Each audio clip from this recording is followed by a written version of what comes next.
quoi la SAE? Madame Lejeune, elle a fait ça compte beaucoup pour la note. Je me dis, mais c'est quoi? Qu'est-ce qu'il me raconte et tout? Je comprenais pas.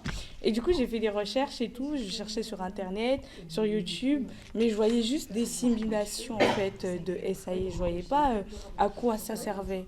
Et en fait, je suis allée sur Google et j'ai tapé à quoi ça servait et j'ai vu qu'en fait, ça servait à évaluer nos compétences, ce qu'on maîtrisait dans certaines matières, par exemple en marketing ou en com, ou la première c'était en vente, c'est ça.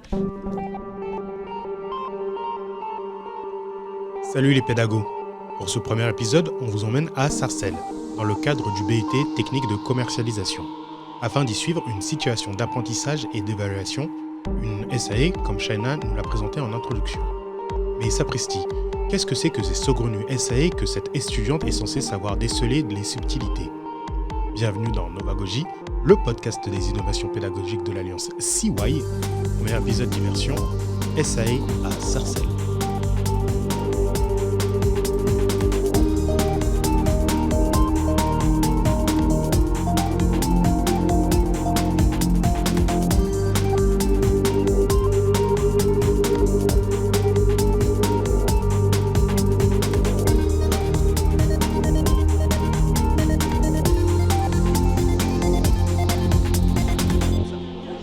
Qu'est-ce que vous êtes en train de faire là En fait, on a un travail sur l'inclusion et on a défini la cible d'une marque et on essaie du coup de faire entrer une personne avec ces critères de discrimination dans la cible de la marque et on génère une discussion avec une IA. Bonjour à tous.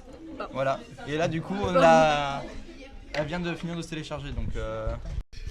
Est-ce qu'il y a quelqu'un qui serait capable de m'expliquer ce que c'est une SAE?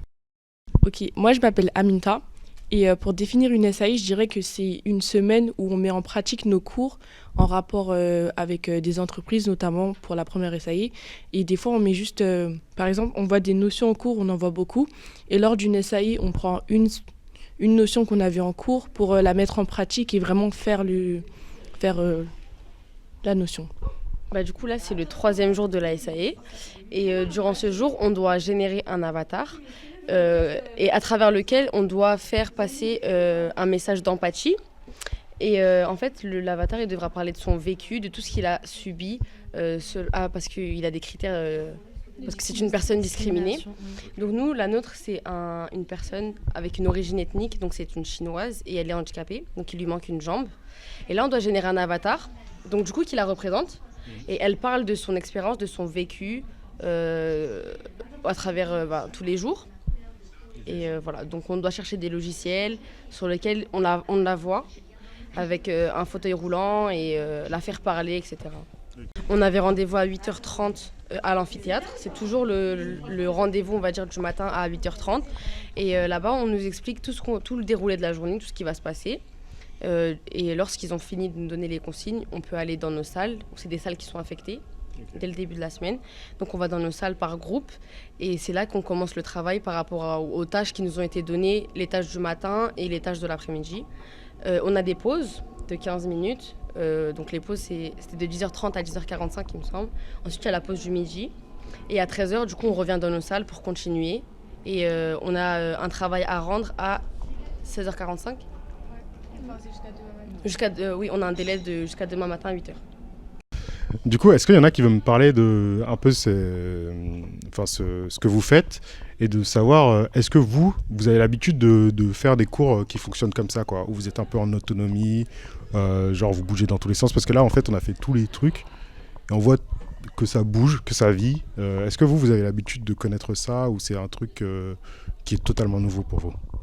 Je m'appelle Jules et c'est vrai qu'on a pour tous une semaine d'expérience parce qu'on a déjà fait au début du semestre. Donc on a vraiment une semaine d'expérience et là c'est notre 2e semaine. Après c'est vrai que ça change énormément d'une SAE à une autre parce que c'est pas du tout la même chose. Donc ça reste nouveau pour nous. Mais voilà, on essaie de faire avec et puis on commence un peu à comprendre comment ça marche et ça se joue beaucoup sur l'autonomie. Et voilà. Cette autonomie, cette indépendance dans le travail, est-ce que vous en avez l'habitude? Du coup, moi, je m'appelle Nicolas et je dirais qu'en fait, toute la base de la SAE, c'est un peu de travailler ensemble, mais concrètement par rapport à ce qu'on a travaillé initialement.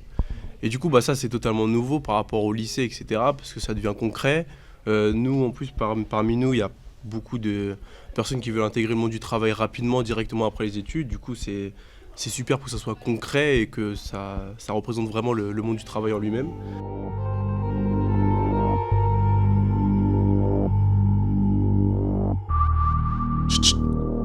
Je commence à sortir du brouillard et ça devient de plus en plus clair pour moi dans les locaux de Sarcelles. D'ailleurs, ces locaux, est-ce qu'ils ont un impact sur l'apprentissage ?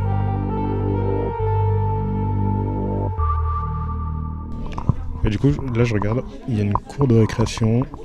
On est au centre de Sarcelles. Enfin, je sais pas si c'est le centre, mais il y a de la vie autour. Ça me change de là où je travaille, où on est un peu plus... je dirais pas en vue de dégager, mais on voit moins d'habitations et de choses comme ça. Il y a un terrain de basket. C'est pas un lycée, c'est un UT. Parce que je vois un terrain de basket et un terrain de hand pour les activités sportives, j'imagine. Moi, j'avais pas ça, quand j'étais à la fac, j'avais... Donc là, on avance, on est dans les couloirs, on est en train de visiter. Comme vous pouvez l'entendre, il y a de la vie. Ça bouge entre les étudiantes et les étudiants. On en voit qui sont assis par terre avec leur PC, d'autres qui regardent. Ah, il s'est passé quelque chose sur une vidéo. Et au fond, ce qu'on voit, c'est le Sacré-Cœur. Ouais, c'est ça, Sacré-Cœur. À côté, alors je sais pas si c'est la tour Montparnasse ou ça n'a rien à voir, mais c'est la tour Pleyel. Ok. Ah, ok. La tour Pleyel. Du coup, on n'est pas dans Paris du tout, hein, mais on voit Paris de loin, quoi. C'est quelque chose que l'on a... Alors, je sais pas si c'est en objectif, en horizon, mais on voit Paris de cette école. Alors qu'on est dans le 95, on est à Sarcelles. Je commence à me perdre dans mes pensées et à me croire poète et chroniqueur dans la ville de Stomy Bugsy et Passy. Une étudiante, au pas décidé, me ramènera les pieds sur terre. Je suis Mélissa et étant donné que nous devons passer une journée dans une salle pour travailler la SAE, il est nécessaire que nous ayons des bonnes conditions de travail, on va dire.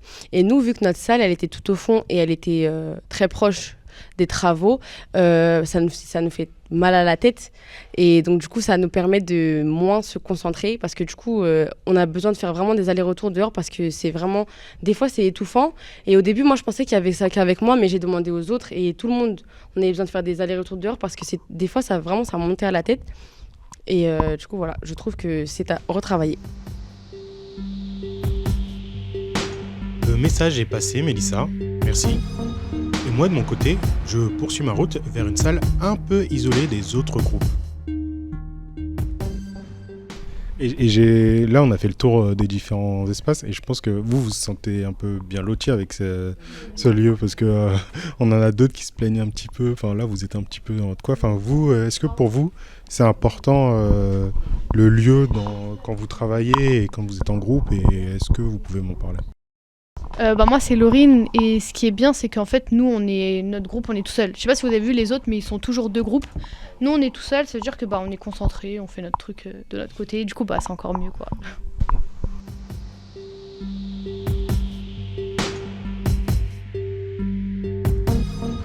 Je continue ma déambulation dans les couloirs de l'IUT de Sarcelles et observe tous les groupes au travail. Donc, comme vous pouvez le voir, il y a vraiment de la vie. Les gens se baladent de groupe en groupe, de salle en salle. Les idées sont confrontées. On n'a pas de certitude. Non, on utilise les outils de sa génération. Leur génération, c'est TikTok. Ah ouais, TikTok, ça nous sert tout le temps pour faire nos recherches. C'est devenu le nouveau Google. Les gens, ils utilisent, après, ils postent dessus, ça veut dire on tombe dessus.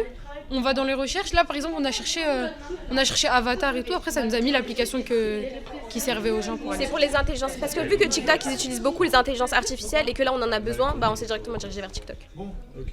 Voilà. Donc toi, tu me disais, TikTok, c'est le nouveau Google pour vous, en fait.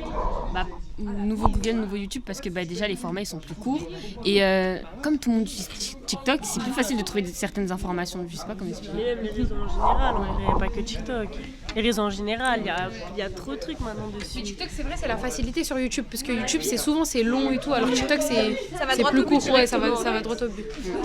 Et vu qu'on n'a pas le temps. Ouais, pour les recherches rapides, du coup, vous préférez...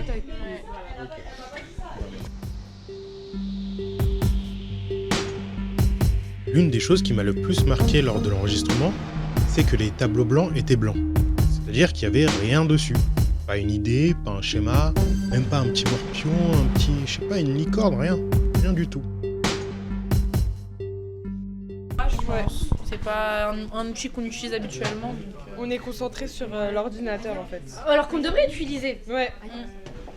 Vous êtes que sur du numérique quand vous travaillez. Il y a pas de, parce que là j'ai presque pas vu de feuilles.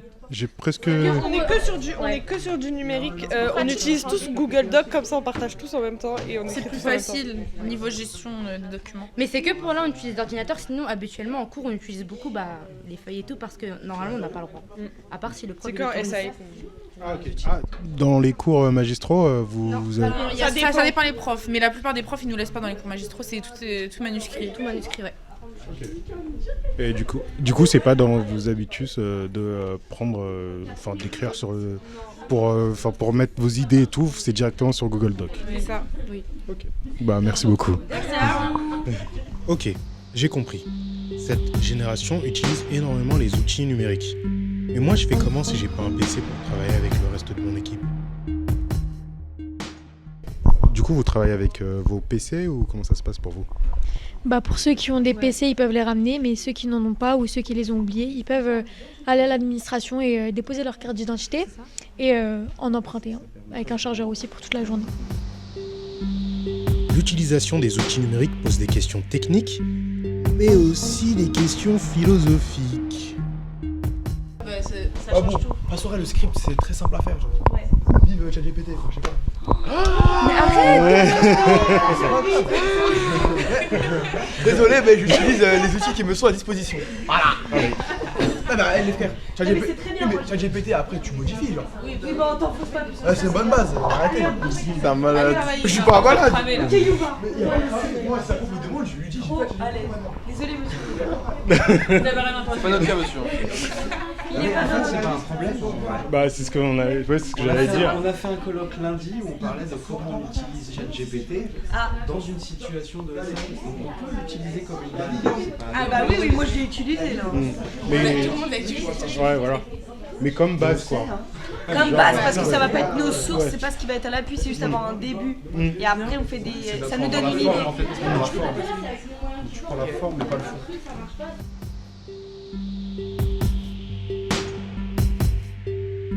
Cet essai se base sur les travaux de groupe.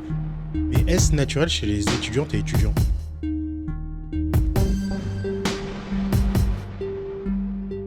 Et ma première question, c'est est-ce que vous avez l'habitude de travailler de cette manière-là, de manière collective, en groupe, ou c'est des choses que vous avez vues au lycée ou pas trop?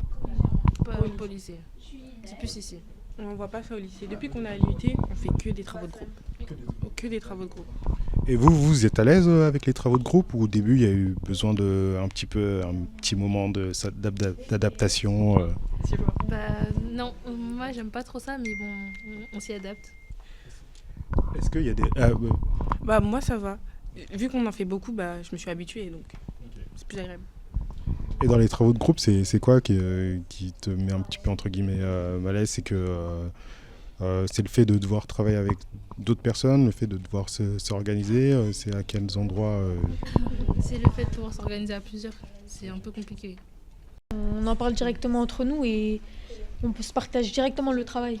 C'est ça, la répartition des tâches et quand on se met d'accord sur ce qu'on va faire et tout, on le fait directement comme ça, on se met d'accord à l'oral et dès qu'on est tous d'accord, chacun se répartit, commence à faire son travail sur son PC, etc. Et voilà. Et comme on a le doc partagé, on met tout dessus et comme ça, s'il y a des modifications à faire, on les fait directement dessus et voilà. Ça nous permet de pouvoir voir ce que les autres ils font et s'il y a une erreur ou une rectification à faire, on peut le faire sur le tac au tac mais directement dans le Google Doc. Est-ce que des fois vous piochez des infos avec vos camarades ou pas trop? Je m'appelle Odia. Je dirais que oui, c'est juste que là on est sur une tâche où on s'est répartis. Donc il y a certains qui font un avatar, d'autres qui font un script. Et du coup c'est pour ça que c'est un peu silencieux et que... Mais d'habitude on partage chacun nos idées. Et, si quelqu'un a quelque chose à rajouter, le dit à voix haute et après on en discute. Je vois que dans les autres groupes, les 5, 6 personnes, tout le monde travaillait sur le même sujet, mais ici je vois que c'est différent. Comment est-ce que vous êtes décidés pour les découpages? Oui, c'est Leïla. Et du coup, vu qu'avec notre groupe, on a direct bien accroché, on avait une certaine entente et tout, on s'est dit que, contrairement aux autres, on allait essayer d'optimiser notre temps en se répartissant les tâches. Donc c'est pour ça que, en fait, le fait d'être tous sur une même chose, c'est vrai qu'on aurait pu être un peu plus productif, mais là, ça nous permet aussi d'être plus productif en faisant tous des choses différentes en même temps. Et du coup, à la fin, on associe tout ce qu'on a fait et ça donne un rendu final. Donc je trouve que c'était plus pertinent de le faire comme ça. Après, ça dépend de chacun. Mais là, c'était l'organisation qu'on a décidé de choisir. Et est-ce que des fois vous avez entre guillemets des points d'étape ou des moments où vous retrouvez, je sais pas, à la pause ou un moment pour vous montrer les uns des autres ce que vous avez fait, ou vous attendez la fin pour voir le résultat final et pour mettre en commun tous vos travaux? Du coup, moi c'est Lucie et on fait au feeling en fonction de comment ça avance et après on essaie quand même de se répartir les idées parce que comme ce matin on pensait qu'on avait bon et au final on n'a pas eu bon. Du coup on s'est réparti les idées et on a échangé. Ok. Et est-ce qu'il y a une personne, là ça va être la dernière question que je vais poser, qui veut me parler de son ressenti par rapport au travail collectif? Parce que là tu m'as parlé du travail collectif, mais comment est-ce que vous avez ressenti ça? Et comment est-ce que vous vous débrouillez entre vous? Genre il y a une ou un chef d'équipe et qui se mettent derrière, ou chacun propose et après entre vous discutez? Du coup c'est encore Nicolas Et en fait directement quand il y a un travail comme ça, il y a un leader qui se démarque parce que on essaye un peu d'organiser nos pensées, parce que sinon ça devient vite le bazar quoi. Et je trouve que ça reflète un peu les personnalités de chacun. Certains s'affirment plus que d'autres et finalement c'est collectif, c'est bénéfique pour tout le monde. Certains qui n'arrivent pas à s'exprimer, etc., quand ils ont quelqu'un qui les guide, ça devient rapidement un moyen pour eux de donner leur qualité, leurs compétences que certains n'ont pas, même s'ils sont leaders. Et donc directement quand on est en groupe, comme je l'ai dit tout à l'heure, ça nous apprend à travailler avec ceux dont on ne voudrait pas travailler initialement. Mais bon, au moins ceux qui ne travaillent pas, ils sont plus proches avec ceux qui travaillent, ça les booste. Et même si pour les leaders, je vais être objectif, ça peut être un poids ou une difficulté, ça leur permet de développer des compétences de gestion, de management, etc. Donc c'est super finalement, au final. Donc on l'a compris, ces étudiantes et étudiants travaillent en groupe. C'est de cette manière que fonctionne cette SAE. Mais comment sont formés les groupes? Du coup, pour répondre à la question, les groupes sont formés par les professeurs et ils essaient de mélanger au mieux tous les TD, puisqu'il y a 4 TD, je pense.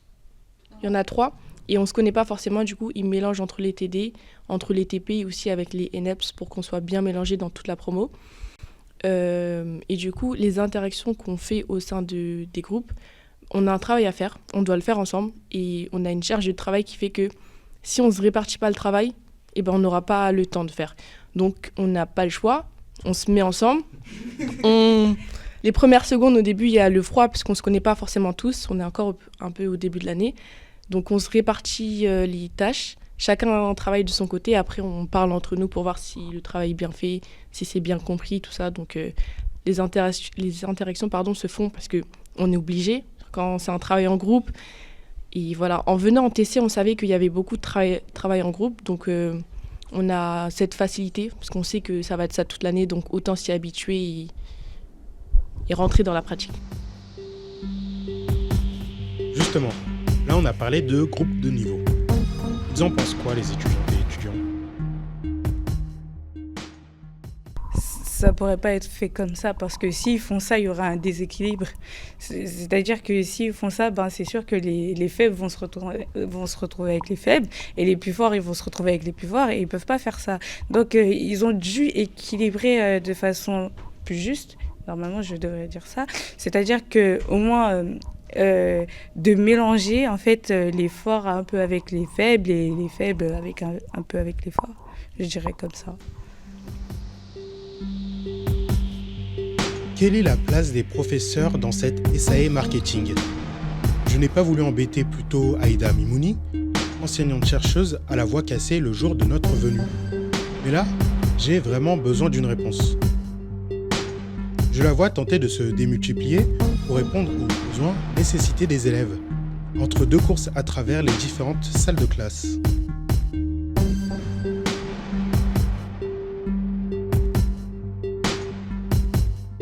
Bon, faut que je le comprenne, je n'aurai pas de réponse de la part d'Aïda aujourd'hui. Mais je vais quand même poser la question aux étudiantes et étudiants. Vous sentez-vous assez accompagné lors de ces SAE ? Oui, c'est ça, parce que là, même, il y a une professeure qui n'est pas là, mais elle nous aide par mail, elle nous envoie des outils par mail, et ce qui fait que ça nous facilite quand même la tâche, même si elle n'est pas là physiquement. Bah, je dirais oui, mais après, je trouve que c'est tout l'enjeu d'une SAE, parce que du coup, avec les cours, on est guidé avec les professeurs, et les SAE, c'est un peu, nous, on essaie de faire. Après, quand on a des questions, on demande aux profs, ils viennent beaucoup dans les salles pour nous montrer et voir notre avancée, pour voir si c'est vraiment ce qu'ils demandent ou pas. Donc oui, on est un peu libre, mais aussi on a de l'aide avec les profs, si on a besoin des questions, tout ça, on peut leur demander. Et voilà, je sais pas si je réponds bien à la question. Ce jour-là, comme on l'a expliqué, la ressource temps prof est très rare. Et comme tout ce qui est rare et précieux, pas besoin de la gâcher lors des rares moments où Aïda est disponible. Quand elle vient dans un groupe, on ne tergiverse pas. On l'écoute avec attention. Donc il faut rédiger ça maintenant, parce qu'encore une fois, n'enregistrez pas votre script. Ne réalisez pas l'avatar tant que votre script n'est pas bien rédigé. Il faut éviter d'aller tout de suite dans la mise en place alors que vous n'avez pas encore le fond. Donc relisez le script plusieurs fois. Vous voyez, c'est pas un travail, c'est de la rédaction. Donc le premier jet n'est jamais le bon. Il y a une première version, une deuxième version, une troisième version, parce que la première, le plan n'était pas bon et on l'a retravaillé ensemble. Là, vous allez le rédiger. Il faut s'assurer que vous utilisez les bons termes, que ce soit un langage qui ne soit pas trop soutenu pour une prise de parole à l'oral, mais qui ne soit pas non plus trop familier. Il faut s'assurer que d'un point de vue syntaxe, ça tienne la route. Et il faut s'assurer que la cohérence et le fil conducteur, on le retrouve dans la trame de votre avatar.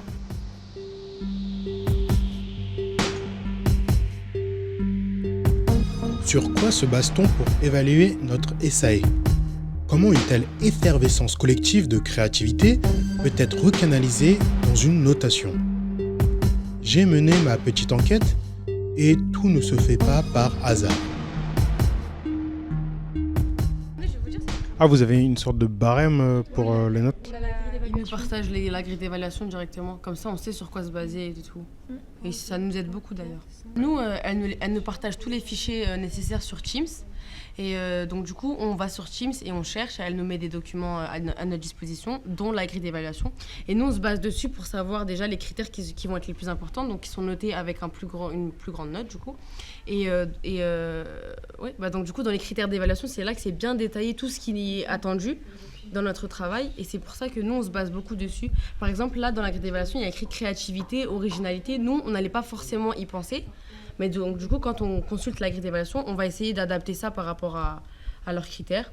Donc, ajouter peut-être des choses pour que ce soit plus original. Voilà, c'est un plus, quoi. Ok, donc si j'ai bien compris, là on est dans un format qui ressemble de plus en plus à ce qu'ils vont rencontrer dans leur vie professionnelle. Mais est-ce qu'ils sont d'accord avec ça? C'est sûr, parce qu'en entreprise, je pense qu'on a beaucoup de travaux, on n'est pas seul, donc c'est normal de nous entraîner à ça. Oui, Moi, je pense que ça peut nous aider parce que oui, on fait beaucoup de travaux de groupe. On doit utiliser, par exemple, là, on doit créer un avatar. On n'avait jamais essayé, c'est-à-dire qu'on doit trouver des solutions. Donc moi, je pense que ça peut vraiment nous aider. Ah ouais, c'est très vivant. Il y a une ambiance. Au-delà de l'autonomie, c'est aussi beaucoup de travail en groupe, voire que ça. Donc ça nous apprend que dans le monde du travail, on n'est pas toujours tout seul. Quand on débute, il y a des employés avec nous, nos collègues, et c'est pas à nous de choisir qui va nous accompagner. Donc voilà, je trouve que c'est une bonne expérience. Ça dure une semaine, c'est pas un jour, donc c'est pas occasionnel comme ça. C'est vraiment une ambiance qui va sur la durée, et c'est super. Enfin, techniquement, même par rapport aux écoles de commerce, ils n'ont pas ça. C'est juste là qu'on se démarque. Nous, au BUT, on a pas mal cette expérience-là, ce côté où on concrétise par rapport aux écoles de commerce, sachant qu'on ne perd pas 50 000 € sur 5 ans. Donc, voilà, tout simplement. 50 000 € qui ne sont pas dépensés? Oui, c'est un bel avantage. Mais malheureusement, rien n'est parfait dans ce monde. Pas même une SAE. Au fond, je me pose la question. Qu'est-ce qui aurait pu être plus réussi? Et est-ce que... alors, là, je veux poser une question. C'est pas pour vous mettre en difficulté et tout. Mais j'ai vu qu'il y avait beaucoup de points positifs qui étaient trouvés par les différentes personnes qui étaient dans les différents groupes. Mais est-ce qu'il y avait des petites difficultés que vous avez eues au début et est-ce que vous avez réussi à trouver des moyens et comment est-ce que vous avez fait pour les régler? C'est souvent des projets qu'on fait pour la première fois, enfin les professeurs aussi ne le connaissent pas forcément bien, donc il y a des fois des petits problèmes d'organisation, que ce soit les sites trouvés, des fois c'est pas forcément c'est pas les mieux adoptés, mais même les professeurs sont là pour nous, donc ils s'adaptent, ils vont chercher plus loin, ils nous laissent aussi une part d'autonomie, du coup nous aussi on peut les aider en disant ouais, ça marche pas mais il y a ça qui marche, donc c'est pas forcément évident tout le temps, mais on s'adapte plus ou moins. Ouais. Et après, c'est des problèmes qu'on a à peu près dans toutes les matières, pas que en SAE, mais par exemple, on a des problèmes de compréhension des sujets, mais ça, du coup, on peut toujours demander de l'aide. Et par exemple, à la première SAE, on a travaillé avec des entreprises, donc c'est des entreprises qui sont venues nous voir et nous ont dit on a besoin de votre aide. Donc on a travaillé et nous par contre mon groupe on a eu des problèmes par rapport à la compréhension de ce que voulait l'entreprise. Du coup là c'était un peu plus compliqué parce qu'ils avaient des horaires de professionnels donc c'était pas joignable constamment et là c'était un peu plus compliqué mais c'est pas propre à l'établissement en lui-même. Déjà ce qui rendait les choses plus faciles c'était je pense qu'on l'avait dit la mise à disposition des ordinateurs. Ça nous facilite beaucoup le travail parce que je sais qu'il y en a plein qui n'ont pas d'ordinateur. Donc du coup, ça nous a facilité. Et de plus, là, aujourd'hui, il n'y avait qu'une professeure. Donc du coup, on courait un peu partout pour la chercher. Mais habituellement, il n'y en a pas qu'une seule. Normalement, il y en a 3. Donc du coup, c'est beaucoup plus simple de les trouver. Et souvent, ils restent très longtemps avec nous. Et ça, c'est ce qui est bien, c'est que notre professeure, elle reste très longtemps avec nous. Ce qui fait qu'on a le temps de lui poser vraiment énormément de questions. Donc du coup, elle nous accorde à tous un temps d'écoute et du coup un temps d'aide qui nous est précieux pour la suite de notre SAE et du coup ça c'est un point à souligner qui est très positif du coup et voilà. Après les temps de pause aussi c'est très bien parce qu'on a des temps de pause assez conséquents pour pouvoir circuler, pour pouvoir demander aux autres où est-ce qu'ils en sont, etc. Et voilà. C'est enfin, je veux dire bientôt, la fin de la journée. Partout, les étudiantes et étudiants commencent à se disperser et chacun rentre chez soi. Je vois que la journée est finie, en fait, pour vous c'est bon. Et du coup, comment ça se passe la fin de la journée en fait vous... On est fatigué. On nous a fait ou pas? Non, on va à la maison et on revient demain matin à 8h15. Et j'avais une question aussi, au niveau du travail à la maison, est-ce que ce genre de choses, ça vous donne plus de travail, moins de travail? D'habitude, on a tout le temps des devoirs, vraiment c'est dur les devoirs, mais pendant les semaines de SAE, justement, on sait qu'on peut venir et pas avoir à travailler le soir quand on rentre. Moi, la SAE Nantes, je travaillais jusqu'à 20h parce que c'était relou. Ça dépend, vous aviez quelle entreprise? Nous, on avait une entreprise grave. Ah, mais si vous aviez. Ouais, mais moi, je sais que je suis rentré, je dormais. Voilà, je dormais. Désolé. Bien sûr. Moi aussi. Du coup, on parlait de fatigue. Une journée comme ça, c'est fatigant. Franchement, non, c'est la récréation un peu. Non, mais sinon, ouais, c'est ça, on est en autonomie, ça veut dire qu'on peut. Il n'y a pas de prof, il n'y a pas de cours. On gère notre travail comme on veut. On fait des pauses comme on veut un peu. Mais vous avez quand même l'impression d'apprendre. Ah, bah oui. Oui, bien sûr. Oui. Parce que c'est des mises en application, du coup on applique ce qu'on a appris pendant tout le semestre. Du coup oui, on apprend à faire des choses, mais c'est des choses qu'on a déjà appris en soi pendant le semestre. Ouais. Mais on les applique là. On les applique, voilà. Ouais, c'est ça. Là, c'est vraiment de l'application. Vous aviez des connaissances et là, vous apprenez à les appliquer. On apprend à comment utiliser les connaissances qu'on a. C'est moins fatigant que d'être assis sur une chaise, à juste écouter quelqu'un parler, prendre des notes. Là, on est vraiment en action. Bon, certes, des fois, on travaille moins, mais du coup, ça permet d'être moins fatigué, tout simplement. Même si, des fois, se lever à 8h tous les matins, à 6h tous les matins, c'est pas très... C'est... Comme on écoute, on n'est pas passif, on est actif, c'est pas pareil. On s'ennuie moins, et là, des fois, s'ennuyer, ça fatigue. C'était SAE à Sarcelles, l'épisode d'immersion. Merci à toutes et à tous pour votre écoute. On se retrouve demain pour l'épisode d'analyse de la SAE avec Aïda Mimouni, Céline Provost et Bruno Robe. On y parlera compétences, sport et autorité entre autres. En attendant, je vous souhaite un bon matin ou une bonne nuit en fonction de votre heure d'écoute. Et n'oubliez pas que la vie est un apprentissage qui ne se finit jamais. Ciao les pédagogues.